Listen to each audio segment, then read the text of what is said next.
তুই বাইরে আইছিস এরকম করতেছেন কেন? বাইরে আইছিস কেন? তুই বাইরে আইছিস কি করতেছিস? উনি আবার তারা উনি কি করতেছেন?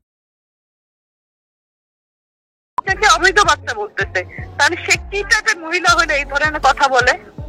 আমি কি কোথাও আপনাদের কাছে গিয়ে বলছি যে ভাই আমার স্বামী আর সন্তানের বৈধতা দেন? আমি সার্টিফিকেট চাইছি? আমি কারো কাছে কারো দাঁড়িয়ে গেছি? না। তাহলে উনি কেন এই সমস্ত কথা বলছেন?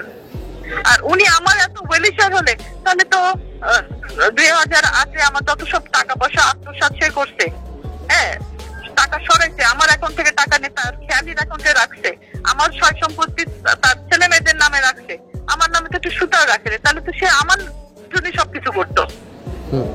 হ্যাঁ, আমার সমস্ত সম্পত্তি টাকা পয়সা নেওয়ার পরে আমার মা বলতো তুই মরতে পারিস না, হসপিটালে পড়তে পারিস না, 10 তলার মধ্যে লাফ দিতে পারিস না, গলায় দড়ি দিতে পারিস না।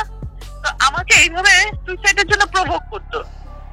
হ্যাঁ, তো আল্লাহর অশেষ রহমত আমি মরি নাই, কারণ আমি তো কোনো অন্যায় করি নাই আর পাপও করি।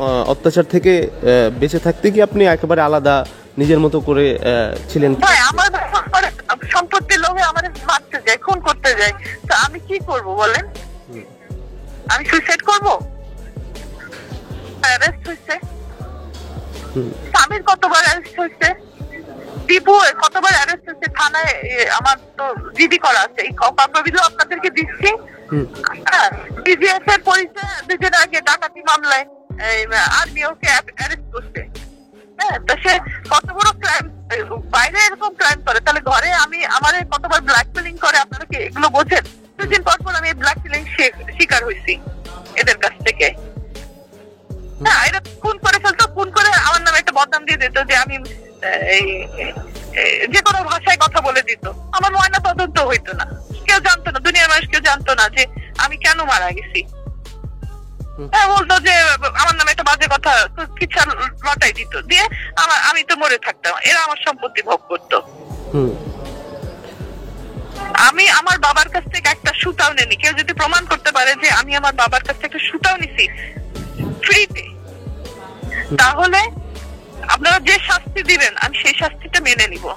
আমার বাবা 95 থেকে কোনো ইনকাম করে নাই। আমার ভাই বোনের বয়স তখন কত ছিল, তারা কি ইনকাম করতো? আমার মা আসছে একটা ফ্যামিলি থেকে। বুঝতে পেরেছি। আমার মা ফ্যামিলি থেকে নিজেরাই খাইতে পারে না, তাহলে আমার সংসার চলছে কি করে? আমার মা যে বলে সে জমিদারের বউ, তো জমিদার তো আমার দাদা ছিল, তার থেকে আমার বাবা পাইছে। তার যে ব্যাকগ্রাউন্ড সেগুলো চেক করে দেখেন কোথা থেকে আসছে সে, তার এখন তার ভাই বোনদের অবস্থান কোথায়।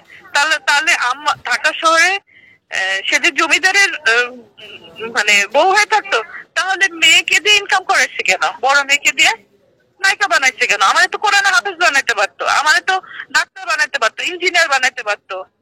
যে টাইমে আমারে নিয়ে শুটিং স্পটে নিয়ে বসে থাকছে, সেই টাইমে তো আমাকে নিয়ে স্কুলে যাওয়ার কথা, কলেজে যাওয়ার কথা।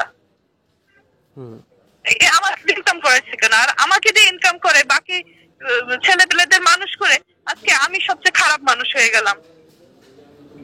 আমি এত লেটে আমার বাচ্চার ডিসিশন আমি কেন নিব? আমার তো ডিসিশন নেওয়ার কথা আরো আগে।